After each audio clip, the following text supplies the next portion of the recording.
All right, let's dive right into this explainer. When you think of Hollywood, you probably picture the glitz, the red carpets, massive visual effects, and A-list movie stars, right? But today we're going to strip away all of that glamour to reveal the highly calculated, incredibly complex business ecosystem operating behind the scenes.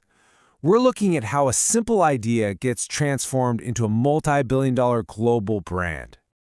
The absolute crucial point here is that behind every breathtaking action sequence or heartfelt performance is a finely tuned, sophisticated financial engine. Every year, thousands of movies and TV shows compete for our attention, but only a handful become true cultural phenomena. And honestly, that's entirely by design. Hollywood is a massive network of studios, investors, marketing agencies, and media corporations, and their ultimate goal is to literally turn stories into empires. So we're going to follow the money. Here is our agenda for today. First, the global entertainment empire. Second, financing the magic. Third, production, script to screen. Fourth, selling the blockbuster. Fifth, the franchise ecosystem, and finally, number 6, the future of Hollywood. Let's kick things off with Section 1, the global entertainment empire. From scientific curiosity to global dominance. You know, it's funny. Filmmaking actually started on the East Coast of the U.S., but unpredictable weather and super aggressive patent laws eventually pushed independent producers out west. Southern California offered year-round sunshine, diverse landscapes, and most importantly, distance from those strict patent enforcers. Then, by the 1920s, the introduction of synchronized sound, the classic talkies, required massive infrastructure. That led to the rise of the Big Five studios. They built this whole factory-like model of production, effectively vertically integrating the entire business. And today, those historic studios have been scooped up by global media corporations, turning movies into just one single piece of much larger entertainment portfolios. Moving right along to Section 2, financing the magic, spreading the financial risk. Now, before a single camera rolls, who actually pays for the movie? Well, when a studio greenlights a major blockbuster today, the budget can easily hit a massive number, like $200 million. That's astronomical. And here's the scary part for executives. Success is never guaranteed. Audiences are totally unpredictable. That makes funding a blockbuster one of the highest risk investments in the business world. So how do they protect themselves? Because of that immense risk, studios almost never foot the entire bill themselves. They use a really complex web of financial tools to spread it out. Take co-financing, for example. Multiple companies will split that $200 million check. That means they share the profits, sure, but more importantly, they share the losses if it totally flops. They also rely on pre-sales, which is selling the distribution rights to countries like France or Japan before the script is even finalized, giving them immediate cash. And then there's tax incentives. This is exactly why your favorite movie might be set in sunny California, but was actually filmed in Canada, the UK, or Hungary.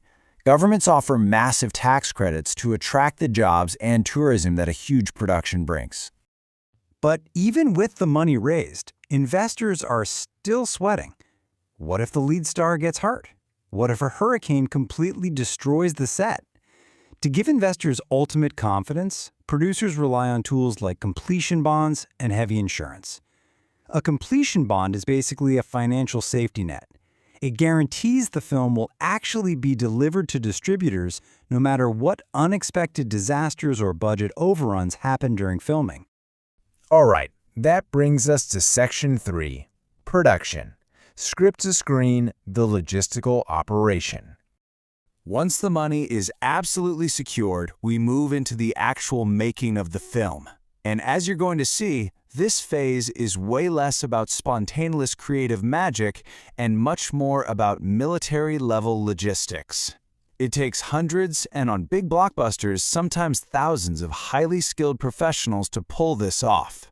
It starts in development, getting the script right and clearing legal hurdles. Then comes pre-production, where the logistical foundation gets laid down.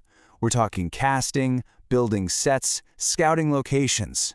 Next is principal photography, which is the actual time on set with the cameras rolling. And finally, post-production. This is where the film is often heavily reworked, edited, and injected with thousands of visual effects shots, intricate sound design, and the musical score. Now here's a wild fact that really highlights the business nature of Hollywood.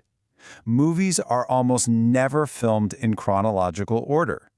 The shooting schedule is entirely dictated by financial efficiency, not the story's timeline. Think about it. If you have a rented mansion for exactly 3 days, you shoot every single scene that happens in that mansion all at once. This literally means an actor might film their character's tragic death scene on their very first day of work. Talk about jumping into the deep end. Okay, moving to Section 4, selling the blockbuster, turning a movie into an event. So the film is completely finished, beautifully edited and ready to go. But a great movie doesn't automatically become a successful one if no one knows it exists. It's time to sell it. Dropping another massive number for you here. Remember that $200 million movie? It might require an additional $150 million, sometimes even more, purely for global marketing. And every cent of that is spent before a single ticket is sold to the public. To make sure this massive investment pays off, studios deploy an absolute marketing arsenal. They don't just run a few TV ads anymore. They rely on extensive audience analytics to know exactly who is going to buy a ticket. They craft teaser trailers designed to reveal absolutely nothing but spark intense curiosity.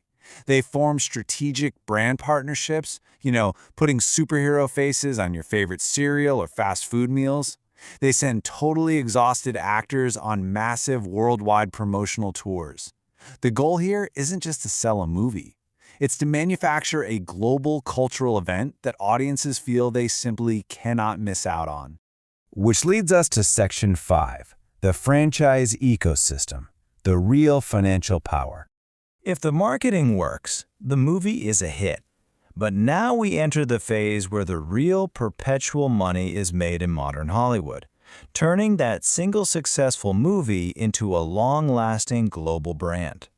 There's a huge contrast at the heart of Hollywood's wealth. Box office revenue, which is what we always read about in the news, is just a one-time surge of cash. Plus, that money is heavily shared. The theater owner takes a massive cut of every ticket sold. But licensing and merchandise? Oh man, that is pure ongoing profit. We're talking perpetual royalties generated over decades, all without the studio having to manufacture a single product themselves. When you look at the ecosystem, the theatrical film itself is really just the engine that powers a massive, interconnected universe of intellectual property, or IP. A single successful family film can spawn a theme park attraction, where families spend thousands of dollars on a vacation. It inspires video games, spin-off TV series, and just endless aisles of toys and clothing. This is exactly why executives are always asking, can this be a franchise? Building these massive ecosystems is the secret sauce that turns an entertainment company into a billion-dollar empire. And finally, let's look at Section 6, the future of Hollywood, adapting to the digital revolution. So despite being a century-old, well-oiled machine, Hollywood is currently facing unprecedented disruptions. The digital revolution is forcing studios to completely rethink their distribution strategies. The streaming wars have absolutely shattered the traditional release model. It used to be so simple, right? Theaters first, then home video, then television, boom. Now studios are pushed into this complex hybrid ecosystem. They have to balance the prestige and massive immediate revenue of an exclusive theatrical release against the desperate need to grow subscriber numbers on their own streaming platforms. Some movies go to theaters, some premiere simultaneously on both, and others just skip the big screen entirely. And streaming is far from the only hurdle. To survive, Hollywood is aggressively adapting. With soaring production costs, they're adopting virtual production. They use these massive, high-resolution LED stages so actors can travel to alien worlds or foreign countries without ever leaving a soundstage in California. To fight audience fragmentation, they rely on complex, personalized data algorithms to recommend content directly to you. And to fend off fierce global competition, they are heavily investing in international co-productions, making sure their stories resonate across dozens of cultures and languages. Which leaves us with a final, rather provocative thought to take away from this explainer. We've seen how algorithms help decide what gets made, how virtual sets replace real locations, and how AI is already beginning to assist in everything from scheduling to visual effects. As the business of Hollywood becomes increasingly driven by this cutting-edge technology and massive amounts of data, what is the future of the human imagination that started it all? Technology can build the ecosystem, but it's the deeply human art of storytelling that actually makes us care. Can Hollywood maintain that delicate balance? It's definitely something to chew on the next time you sit down in a dark theater or on your couch and the lights go down.